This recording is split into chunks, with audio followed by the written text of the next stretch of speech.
Hello friends. 7 नवंबर को CGPSC assistant professor का commerce subject का एग्जामिनेशन हुआ था।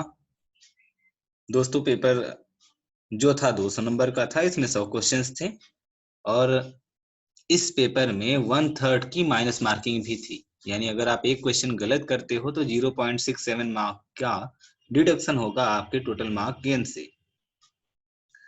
पेपर के बारे में बात करें दोस्तों, तो जो पेपर का डिफिकल्टी लेवल था वो सिंपल टू मॉडरेट था। पेपर को बहुत टफ नहीं कर सकते।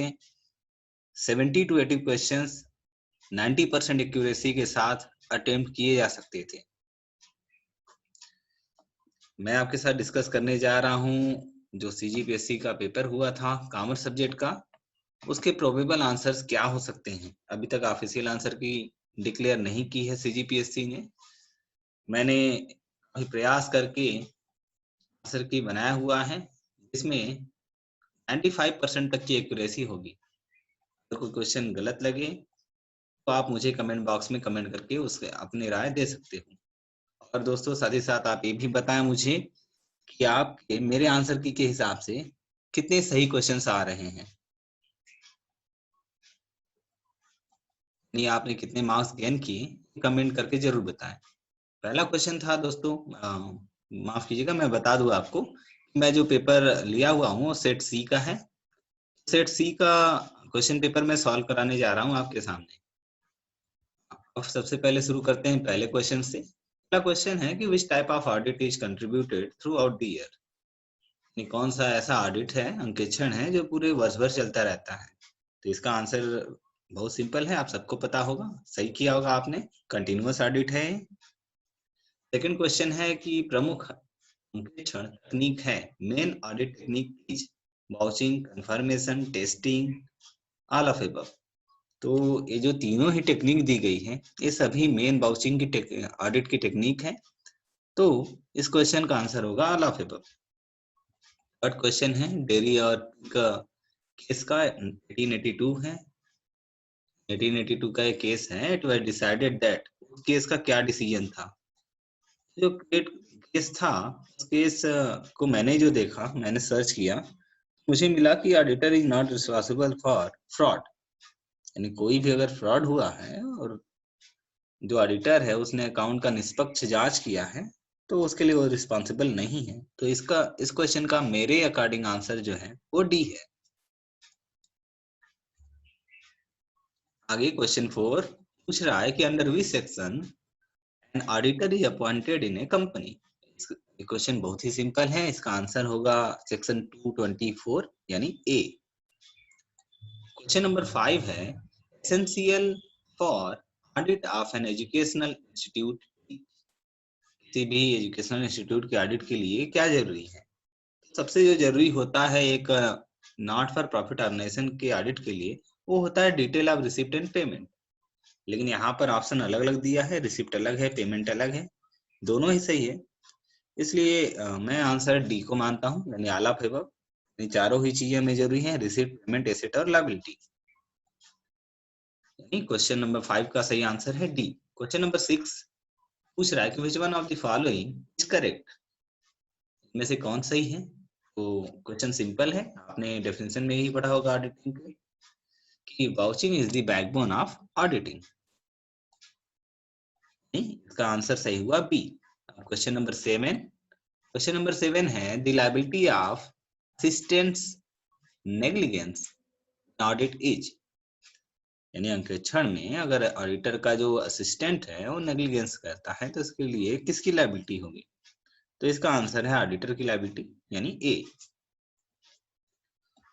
Question number 8 statutory audit is duty bound to. Statutory audit में अंकेक्षक जो होता है, एक ऑडिटर जो होता है, उसका क्या कर्तव्य होता है। तो जो एक ऑडिटर होता है स्टेचुरी ऑडिट में, वो इंश्योर करता है कि जो भी अकाउंट प्रिपेयर किए गए हैं वो अकॉर्डिंग टू लॉ है या नहीं, यानी एक रिपोर्ट सबमिट करता है अपनी। तो मेरे हिसाब से इसका आंसर डी है, submits a report to the members of the company. ये क्वेश्चन नंबर 9 पूछ रहा है कि कंपनी सेक्रेटरी कौन होता है। तो कंपनी सेक्रेटरी एक एम्प्लॉय होता है कंपनी का, जिसे डायरेक्टर्स अपॉइंट करते हैं। इसका सही आंसर है डी। क्वेश्चन नंबर 9 का सही आंसर डी। क्वेश्चन 10 है internal auditor is an. Internal auditor क्या होता है? तो इंटरनल ऑडिटर जो होता है कंपनी का ही कोई एक एम्प्लॉय होता है जो कि अंकेक्षण का कार्य करता है। इसका सही आंसर है D, employ of the company. आगे है क्वेश्चन नंबर 11, पूछ रहा है कि क्वार्टाइल डेविएशन का फार्मूला क्या है। आप सभी को पता है Q3 + Q1 डिवाइडेड बाय 2, यानी आंसर डी सही होगा इसका। क्वेश्चन नंबर 12 पूछ रहा है कि who of the following did not develop the measurement of skewness. ये जो 4 लोगों के नाम दिए गए हैं, इनमें से किन्होंने स्क्यूनेस के मेजरमेंट का अपना फार्मूला नहीं दिया है? तो सही आंसर है क्रॉक्सटन, यानी ए। बाकी तीनों लोगों ने अपना अपना स्क्यूनेस का एक मेजरमेंट का फार्मूला दिया हुआ है। क्वेश्चन नंबर 13 पूछ रहा है कि company secretary is appointed by. Company secretary का अपॉइंटमेंट जो होता है वो बोर्ड ऑफ डायरेक्टर भी कर सकते हैं, जो शेयर होल्डर्स होते हैं वो भी एनुअल जनरल मीटिंग में भी कर सकते हैं, लेकिन जनरली जो होता है बोर्ड ऑफ डायरेक्टर ही अपॉइंट करता है कंपनी सेक्रेटरी। तो मेरे हिसाब से इसका आंसर होना चाहिए सी। क्वेश्चन नंबर 14 पूछ रहा है कि dispersion is the measure of variation of items. ये जो डिफिनेशन है किसने दिया है? तो ये जो डेफिनेशन है दिया है बाउले ने, एल बाउले का ये डेफिनेशन है, यानी सही आंसर होगा 14 का ए। क्वेश्चन नंबर 15 पूछ रहा है कि एक्स लिमिटेड ने शेयर इक्विटी शेयर इशू किया जिसकी फेस वैल्यू 10 रुपए है और इशू किया है 11 रुपए के रेट पे। कह रहा है कि पूरा होल अमाउंट जो है वो रिसीव हो गया एक सिंगल इंस्टॉलमेंट पे। इसके लिए करेक्ट एंट्री क्या होगी? तो दोस्तों इसकी करेक्ट एंट्री होगी बैंक अकाउंट डेबिट 11,000 से इक्विटी शेयर कैपिटल क्रेडिट 10,000 और सिक्योरिटी प्रीमियम 1,000 रुपए, यानी सही आंसर होगा बी। आप सभी को पता होगा, सिंपल क्वेश्चन है। क्वेश्चन नंबर 16 पूछ रहा है कि the formula for finding index number by simple aggregative method is. तो सिंपल एग्रीगेटिव मेथड का फार्मूला है P01 equal to delta P1 by delta P0 into 100, यानी ऑप्शन बी। आगे चलिए क्वेश्चन नंबर 17 देखते हैं। पूछ रहा है कि in which year securities and exchange board of India यानी SEBI become an autonomous body. तो सेबी स्टैब्लिश तो 1988 में हो गया था, लेकिन ऑटोनोमस बॉडी बना है 1992 में। तो इसका सही आंसर होगा बी, 1992। क्वेश्चन नंबर 18 पूछ रहा है कि operating casting method is used in. Operating casting जो मेथड है, ऑपरेटिंग कास्ट मेथड वो किस इंडस्ट्री में यूज होता है? तो इसका सही आंसर है सी, ट्रांसपोर्ट इंडस्ट्री। आला वैभव वाला आंसर देख के कंफ्यूज न हुए, ट्रांसपोर्ट इंडस्ट्री से ही बिलोंग करता है। क्वेश्चन 19 पूछ रहा है कि forfeited shares can be issued by A company by way of passing. तो पूछ रहा है कि जो फॉरफिटेड शेयर्स हैं कंपनी के, वो कैसे इसे रीइश्यू कर सकता है? इसका सही आंसर होगा कि ये बोर्ड रिजोल्यूशन के द्वारा, यानी बोर्ड ऑफ डायरेक्टर के रिजोल्यूशन के द्वारा इसे रीइश्यू किया जा सकता है, यानी सही आंसर होगा इसका सी। क्वेश्चन नंबर 20 पूछ रहा है कि which one of the following methods of wage payment does not guarantee wages on time basis. ये सिंपल सा क्वेश्चन है। इसका आंसर होगा सी, यानी पीस रेट सिस्टम, क्योंकि पीस रेट सिस्टम जो है वो टाइम पे डिपेंडेंट नहीं है बल्कि यूनिट प्रोड्यूस पे डिपेंडेंट है। यानी जितना लेबर क्वांटिटी प्रोड्यूस करता जाएगा उसके हिसाब से वेज पेमेंट होता है। तो 20 का सही आंसर है सी। आगे क्वेश्चन नंबर 21 पूछ रहा है कि time cost is ₹1,80,000, expenses is ₹20,000, establishment expenses is ₹10,000, then what will be the cost of production? बहुत सिंपल सा क्वेश्चन है, तीनों को ऐड कर दीजिए, आपको मिलेगा 2,10,000 रुपए। तो 21 का सही आंसर है ए। क्वेश्चन नंबर 22 पूछ रहा है कि which method of costing would you recommend for a drug manufacturing company. बहुत सारे ऐसे प्रोडक्ट्स होते हैं जो कि बैच वाइज प्रोडक्शन होता है, मेडिसिन भी उनमें से एक है, यानी मेडिसिन का मतलब ड्रग भी उनमें से एक है जिसका बैच वाइज प्रोडक्शन होता है। तो ड्रग मैन्युफैक्चरिंग कंपनी के लिए बैच कास्टिंग ही सुटेबल होगा। हालांकि यहाँ पे एक बहुत क्लोज रिलेशन बन रहा है यूनिट कास्टिंग और बैच कास्टिंग में, लेकिन जिनका बैच वाइज प्रोडक्शन होता है उनके लिए बैच कास्टिंग ज्यादा सुटेबल है। तो मेरे अकॉर्डिंग इसका आंसर होना चाहिए बैच कास्टिंग यानी सी। क्वेश्चन नंबर 23 पूछ रहा है कि prime cost includes, prime cost में क्या शामिल होता है। सिंपल सा क्वेश्चन है। तीनों ही डायरेक्ट आइटम्स जो हैं वो प्राइमरी कास्ट में शामिल होते हैं। इसका आंसर डी होगा, यानी direct material, direct labour, direct expense तीनों शामिल होते हैं। क्वेश्चन नंबर 24 थोड़ा सा ट्रिकी क्वेश्चन है। पूछ रहा है कि सेलिंग प्राइस पर यूनिट है 9 रुपए, वेरिएबल कास्ट पर यूनिट 6 रुपए है, फिक्स कास्ट है आपका 54,000 और जो सेल्स है वो है 1,80,000। अब पूछ रहा है कि margin of safety in units कितना होगा। तो दोस्तों मैंने कैलकुलेट किया है, इसका सही आंसर होगा ए, यानी 2000 यूनिट्स। क्वेश्चन नंबर 25 पूछ रहा है कि total of which transaction is posted in purchase account. Purchase account में जितने भी क्रेडिट पर्चे और कैश पर्चे होते हैं दोनों को ट्रांसफर करते हैं। तो सही आंसर है बी, यानी credit and cash purchases. Question 26 पूछ रहा है कि in a building contract of ₹1,50,000 certified work at the end of financial year is ₹1 lakh and estimated profit is ₹12,000. What is the amount of profit to be credited to profit and loss account assuming cash received ratio to 75%? तो इसे calculate करने पर दोस्तों जो answer मिलता है वो मिलता है 5,333 रुपए, क्योंकि जो वर्क है वो 70% से ज्यादा कंप्लीट हो गया है। जो भी प्रॉफिट हुआ है उसका एक फार्मूला है दोस्तों कि वर्क सर्टिफाइड अपॉन जो भी टोटल कॉन्ट्रैक्ट है into 2/3, profit into work certified upon total contract work into 2/3। इससे हमें मिलेगा 5,333, यानी क्वेश्चन नंबर 26 का सही आंसर है ए। आगे क्वेश्चन नंबर 27 सिंपल सा क्वेश्चन है। पूछ रहा है कि क्रेडिट पर्चे या फिक्स एसेट जो है उसको कहाँ रिकॉर्ड करते हैं। तो उसको जर्नल प्रॉपर में रिकॉर्ड करते हैं। नेक्स्ट क्वेश्चन, क्वेश्चन नंबर 28 पूछ रहा है expenditure incurred is the inauguration of a new factory building. जब कभी इनॉग्रेशन होता है नए फैक्ट्री बिल्डिंग का या नए ब्रांच का, तो एक तरह का ये अपने बिजनेस के एक्सपांशन का एक्सपेंडिचर है, यानी ये रेवेन्यू टाइप का एक्सपेंडिचर है। इसका सही आंसर होगा ए। 29 क्वेश्चन पूछ रहा है कि which is the accounting concept that requires the practice of crediting closing stock to the trading account, यानी किस लेखांकन अवधारणा के अनुसार अंतिम स्टॉक को ट्रेडिंग अकाउंट में क्रेडिट किया जाता है। तो सही आंसर होगा मैचिंग, यानी मैचिंग कॉन्सेप्ट या मैचिंग प्रिंसिपल के आधार पे हम क्लोजिंग स्टॉक को ट्रेडिंग अकाउंट में क्रेडिट करते हैं। सही आंसर है डी। क्वेश्चन नंबर 30 पूछ रहा है कि कंटीजेंट लायबिलिटी को क्यों दिखाते हैं। तो कन्वेंशन ऑफ फुल डिस्क्लोजर है इसका रीजन। इसी कारण से हम जो जितने भी हमारे कंटीजेंट लायबिलिटी होते हैं उन्हें बैलेंस शीट के नीचे फुट नोट के रूप में दिखाते हैं, यानी सही आंसर है सी। Question number 31। अब 31 क्वेश्चन में जितने भी ऑप्शंस दिए गए हैं सब गलत हैं। आपका सही आंसर होगा डी, यानी 31 का डी, इनमें से कोई भी सही नहीं है। नेक्स्ट है क्वेश्चन नंबर 32 पूछ रहा है कि ओपनिंग स्टॉक ऑफ स्टेशनरी 200 का है, ड्यूरिंग द ईयर 2000 का हुआ, और जो amount of stock at the end of the year बचा हुआ है स्टेशनरी का वो 400 है। तो कितना अमाउंट स्टेशनरी का पीएल अकाउंट में ट्रांसफर होना चाहिए। इसका सही आंसर होगा 1800। मैंने कैलकुलेट भी किया है, आप देख सकते हो। क्वेश्चन नंबर 33 पूछ रहा है कि trial balance is prepared with the help of. Trial balance कैसे प्रिपेयर होता है।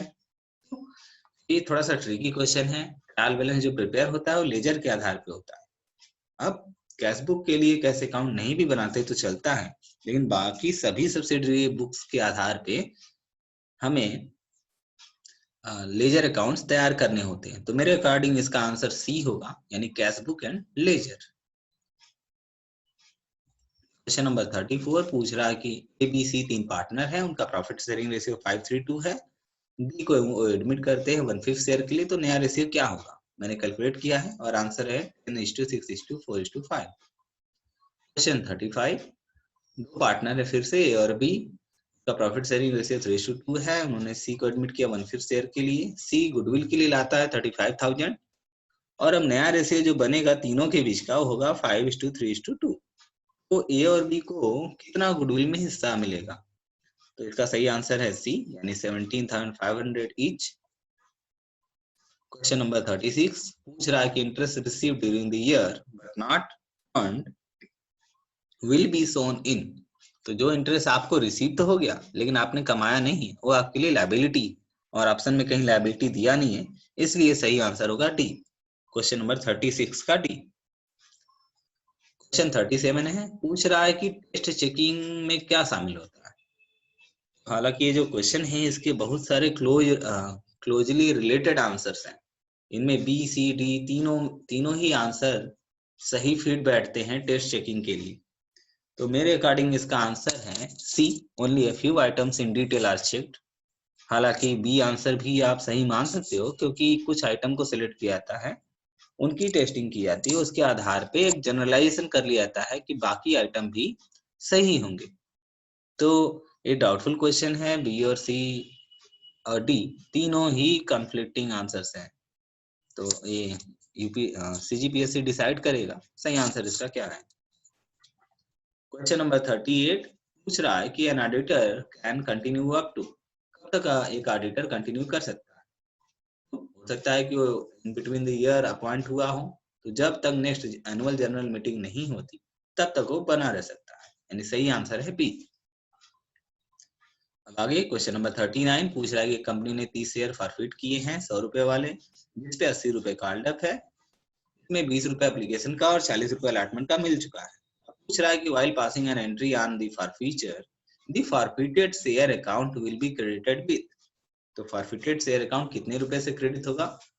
फॉरफीचर के टाइम जब हम जनरल एंट्री बनाएंगे उस समय तो 40 और 20 जो दोनों अमाउंट मिल चुके हैं एप्लीकेशन और अलॉटमेंट के, इनको सम करने पर जो अमाउंट बनता है 30 शेयर का, वही अमाउंट फॉरफिटेड शेयर अकाउंट में दिखाया जाए, यानी सही आंसर है 39 का बी, 1800।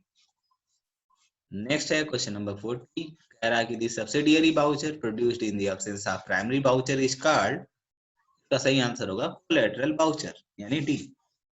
इसका डी है आंसर सही। नेक्स्ट है क्वेश्चन नंबर 41, ये भी क्वेश्चन आपको घुमाने के लिए दिया है कि ऑडिटिंग की ओरिजिन कहाँ से हुई है। इंग्लैंड, अमेरिका, चाइना आंसर नहीं है, आंसर डी है, यानी इसका ग्रीक और नियर बाय कंट्री में हुआ था ओरिजिन, जो कि ऑप्शन में नहीं है, तो 41 का डी। क्वेश्चन नंबर 42 कह रहा है कि ये जो ट्रू और फेयर वर्ड निकला है कहाँ से निकला। सही आंसर है इसका कि London and general bank limited case से निकला है, यानी बी, 42 का बी सही होगा। क्वेश्चन नंबर 43 पूछ रहा है कि the most unstable measure of central tendency, सबसे ज्यादा जो अस्थिर माप है सेंट्रल टेंडेंसी का, वो कौन है? मोड है, आपको पता है, सही आंसर होगा सी। क्वेश्चन नंबर 44 पूछ रहा है कि the upper limit of class interval is considered for calculating दी, तो इसका सही आंसर है लेस देन क्युमुलेटिव फ्रीक्वेंसी को कैलकुलेट करने के लिए, यानी 44 का ए सही होगा। नेक्स्ट है क्वेश्चन नंबर 45, कह रहा है कि हनी पर कौन सा मार्क होता है, तो एक मार्क होता है, यानी सी। 45 का सही आंसर है सी। क्वेश्चन नंबर 46, जागो ग्राहक जागो जो एक प्रोग्राम है किससे संबंधित है, सही आंसर है B, ministry of consumer affairs. TV में जब भी आप ऐड देखते हो नीचे लिखा होता है कि ये किसका इनिशिएटिव है, तो मिनिस्ट्री ऑफ कंज्यूमर अफेयर्स, 46 का बी। नेक्स्ट है क्वेश्चन नंबर 47, डेफिनेशन है कि स्टैटिस्टिक्स में rightly be called the science of averages, ये एएल बाउले की डेफिनेशन है, यानी सही आंसर होगा ए। क्वेश्चन नंबर 48, सिंपल सा आपको एवरेज निकालना है, पांचों का सम करिए और डिवाइड कर दीजिए। तो डिवाइड करने पे जो आंसर आपको मिलेगा वो होगा 25, जो कि आपके तीनों ऑप्शंस में नहीं है, इसलिए आपका आंसर होगा D. Next question, question number 49 पूछ रहा है कि बेस्ट एवरेज कौन है for the construction of index number, तो सही आंसर है आपका B, geometric mean. Question number 50 पूछ रहा है कि क्वेश्चनर किससे संबंधित है, प्राइमरी डाटा के लिए यूज होता है, सही आंसर होगा 50 का बी।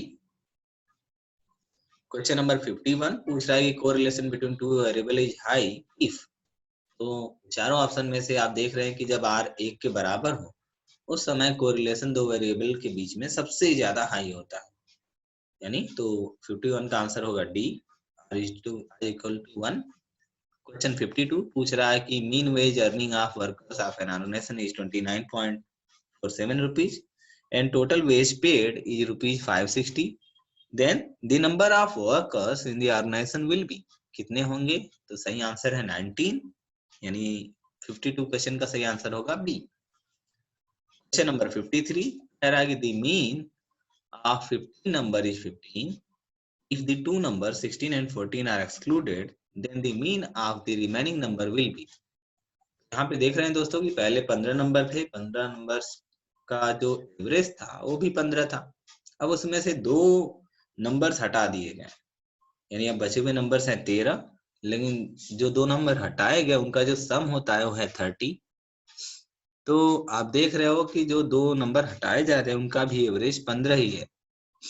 तो अब बचे हुए जो नंबर्स हैं वो है 13 और जो सम होगा उनका वो होगा 95, 195 सॉरी 195। अब आप डिवाइड करोगे तो आपको फिर से जो मिलेगा एवरेज वो 15 ही मिलेगा, तो 53 का ए।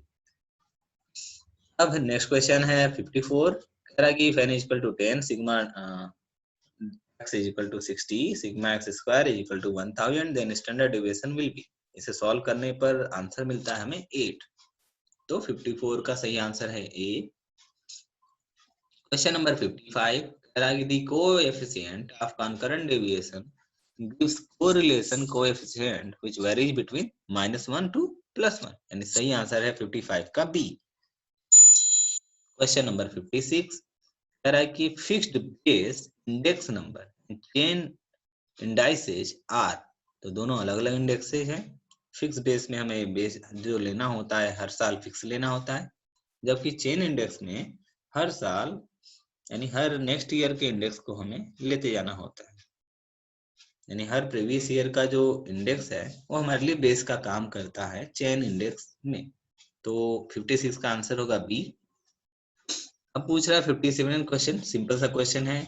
इस पर the income tax heads of income are, total 5 head होते हैं, ऑप्शन में नहीं है, 57 का आंसर होगा D. Question 58 standard deviation of a set of 50 item is 8. The standard deviation if each item is multiplied by 2 will be. तो हमें पता है कि स्केलिंग के कारण स्टैंडर्ड डेविएशन अफेक्टेड होता है, अगर हम मल्टीप्लाई करते हैं तो सेम डिजिट से सारे आइटम्स को अगर मल्टीप्लाई कर दें तो हमारा स्टैंडर्ड डेविएशन भी उसी नंबर से मल्टीप्लाई करने के बराबर बढ़ जाएगा। तो पहले स्टैंडर्ड डेविएशन 8 था, 2 से मल्टीप्लाई हुआ है हर एक आइटम, तो जो नया स्टैंडर्ड डेविएशन होगा वो 16 हो जाएगा। 58 का सही आंसर होगा सी। नेक्स्ट है क्वेश्चन नंबर 59, कह रहा है कि section 80C covers the following except, तो सही आंसर इसका D, repayment of personal loan जो है वो 80C के दायरे में नहीं आता, बाकी तीनों चीजें आती हैं। क्वेश्चन 60 पूछ रहा है कि 80 double E is applicable with one of the following, यानी 80 जो डबल ई है वो किससे संबंधित है? तो संबंधित है acquisition of residential house property से, यानी सही आंसर होगा इसका सी। 60 क्वेश्चन का सही आंसर है सी। क्वेश्चन नंबर 61 पूछ रहा है कि टैक्सेबल इनकम रेजिडेंट के लिए कौन सा होगा? तीनों ही टैक्सेबल होगा, सही आंसर है इसका D, all of above. Question 62 कह रहा है सिटी कंपनसेटरी अलाउंस क्या होता है? ये फुली टैक्सेबल है, यानी सही आंसर ए होगा इसका। Question 63 which one of the following items should be added to costing profit to arrive at financial profit? Financial profit को अगर हमें निकालना है तो उसके लिए हमें इंटरेस्ट रिसीवेबल को ऐड करना होगा, क्योंकि ये कॉस्ट जो कॉस्टिंग का प्रॉफिट है उसमें शामिल नहीं होता, तो 63 का सही आंसर होगा बी। नेक्स्ट क्वेश्चन है 64, principle of Pareto distribution deal करता है एबीसी एनालिसिस से, यानी 64 का सही आंसर होगा B, ABC analysis. 65 composite rent includes the rent received from the following asset except, ये थोड़ा सा मुझे भी डाउटफुल था, तो मेरे अकॉर्डिंग इसका सही आंसर होना चाहिए कैश बॉक्स।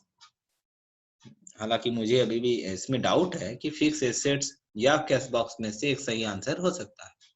तो फिलहाल के लिए मैंने माना हुआ है इसका आंसर कैश बॉक्स। आप भी चेक कर लेंगे इसे। 66 क्वेश्चन है, the following factor is an unavoidable sorry the following factor is an avoidable cause for labor turnover। तो जो चारों ऑप्शन दिए गए हैं इसमें से जो लोअर वेज रेट है ये अवॉइडेबल कारण है लेबर टर्नओवर के लिए। तो इसका सही आंसर होगा ए, यानी 66 का करेक्ट आंसर है ए। बाकी सारे जो ऑप्शंस हैं वो अवॉइडेबल है। 67 पूछ रहा है कि मार्जिन ऑफ सेफ्टी का फार्मूला क्या है। आप सभी को पता है, sales revenue minus sales revenue at break even point. अभी अभी हमारा एक क्वेश्चन भी आया हुआ था इस पर बेस्ड। तो 67 का सही आंसर है सी। ये क्वेश्चन 68 पूछ रहा है कि ब्रेक इवन चार्ट होता है वो क्या किसके बीच में रिलेशनशिप सिग्निफाई करता है। तो सारे ऑप्शन सही है, यानी ऑल ऑफ अबव। वो कास्ट और वॉल्यूम ऑफ सेल्स पर को भी एक्सपोज करता है, cost of volume of profit और cost and volume of production, तीनों चीजों को दिखाएगा। चलिए नेक्स्ट क्वेश्चन है 69 in the statement of cost realisable value of scrap is deducted from. तो जितने भी रियलाइजेबल वैल्यू होते हैं स्क्रैप के उसको हम माइनस करते हैं फैक्ट्री ओवरहेड में। फैक्ट्री ओवरहेड को ही यहाँ पे रिप्लेस करके लिखा हुआ है वर्क कास्ट। तो जो वर्क कास्ट है ये हमारा सही आंसर होगा।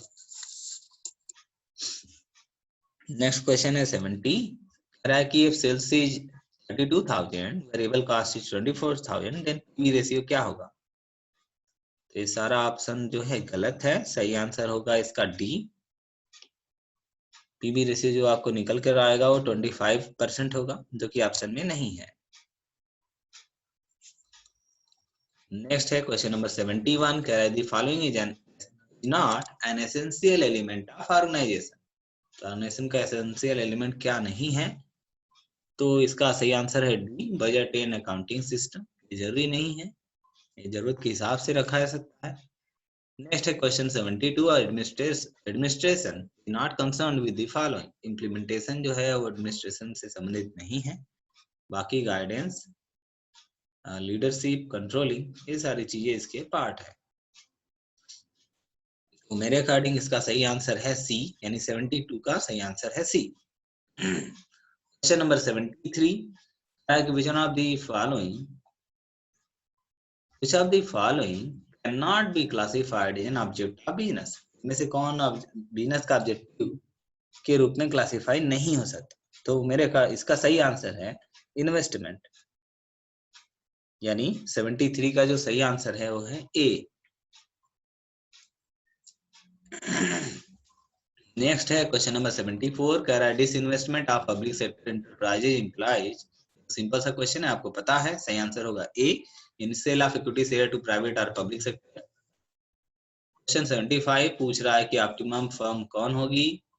Optimum firm is a firm in which existing ability has the lowest average cost of production per unit, यानी सही आंसर होना चाहिए इसका B.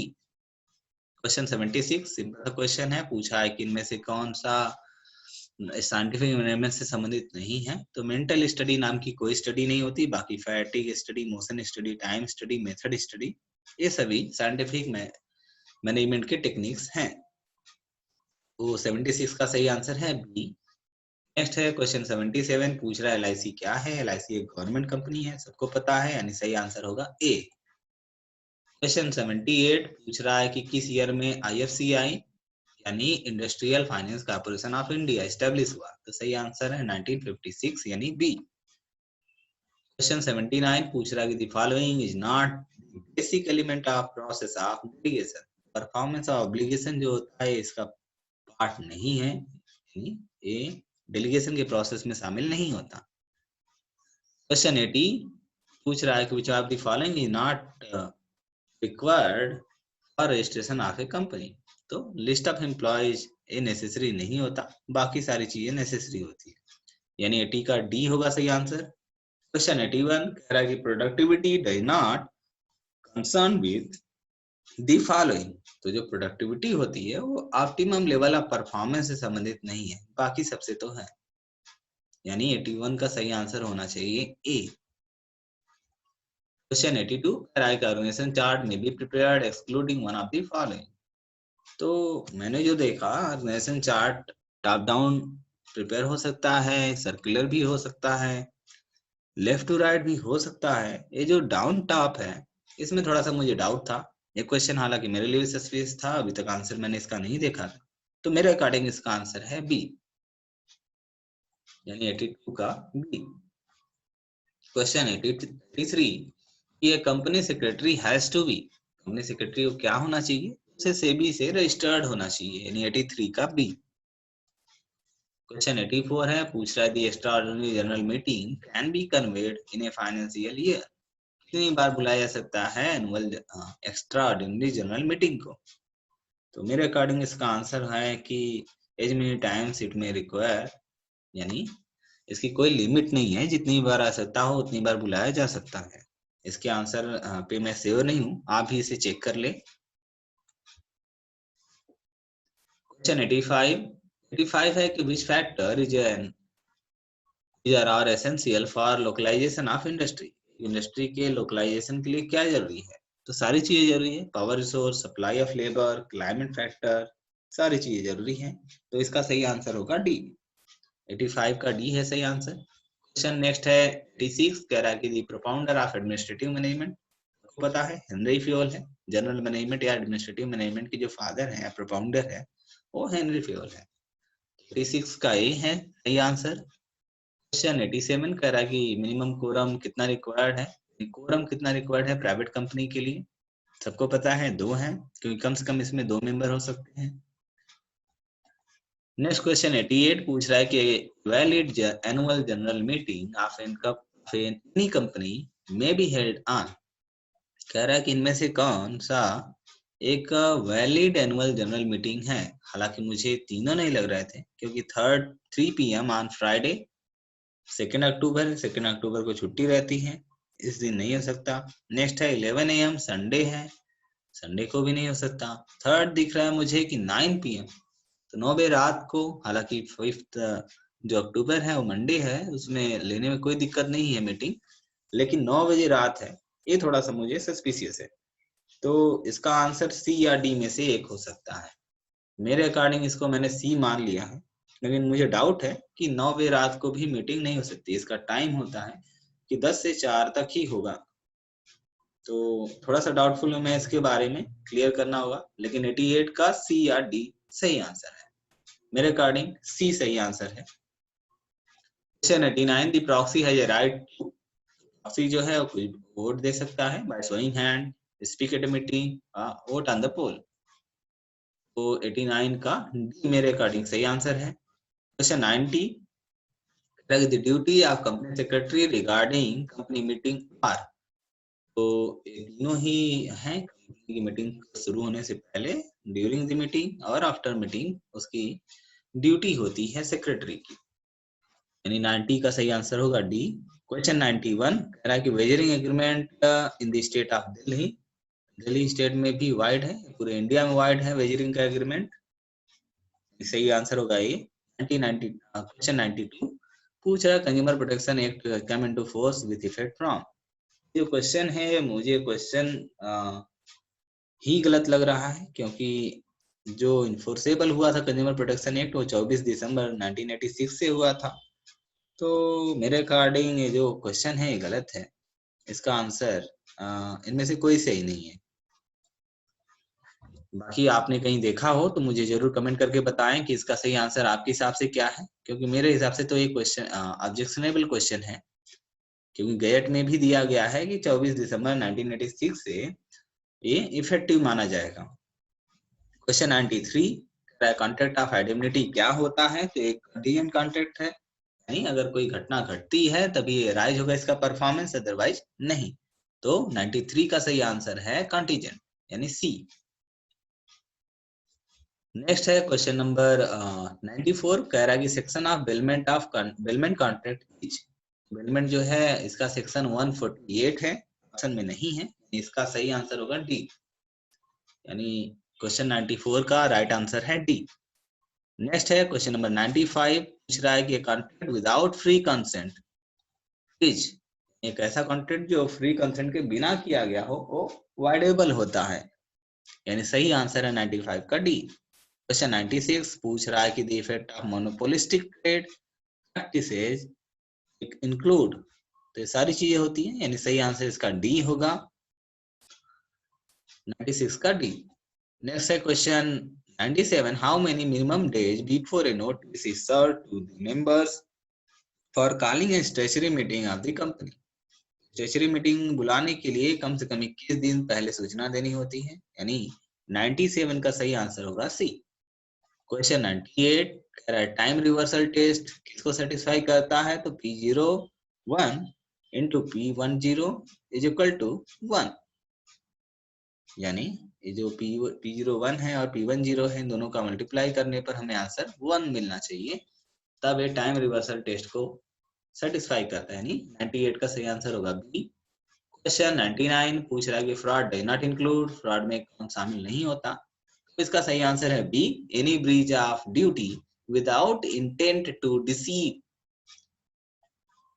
Next last question, question number 100 है कि which of the following cases relates to general offer, तो मेरे according इसका आंसर होना चाहिए मोहरी बीबी बनाम धर्मोदास घोष, एक माइनर को ऑफर दिया गया था इसमें, तो क्वेश्चन 100 का मेरे अकॉर्डिंग सही आंसर है सी। दोस्तों आपने सारे क्वेश्चन का आंसर मेरे अकॉर्डिंग देखा, इसमें 4 से 5 क्वेश्चन पे मुझे डाउट है, बाकी 95% क्वेश्चन जो है एकदम एक्यूरेट है, सही सही उसके आंसर्स हैं जो मैंने ढूंढा है इसको और एनालाइज करके आपके सामने प्रस्तुत किया है। आप वीडियो के एंड में अब जरूर कमेंट करके बताइए मुझे कि आपके कितने मार्क्स आ रहे हैं मेरे आंसर शीट के अकॉर्डिंग, यानी आपने कितने क्वेश्चंस अटेम्प्ट किए हैं, इसमें से कितने सही है कितने गलत हैं, और ओवरऑल आपका स्कोर कितना आ रहा है। Thank you friends for watching my video, hope to meet you again with some new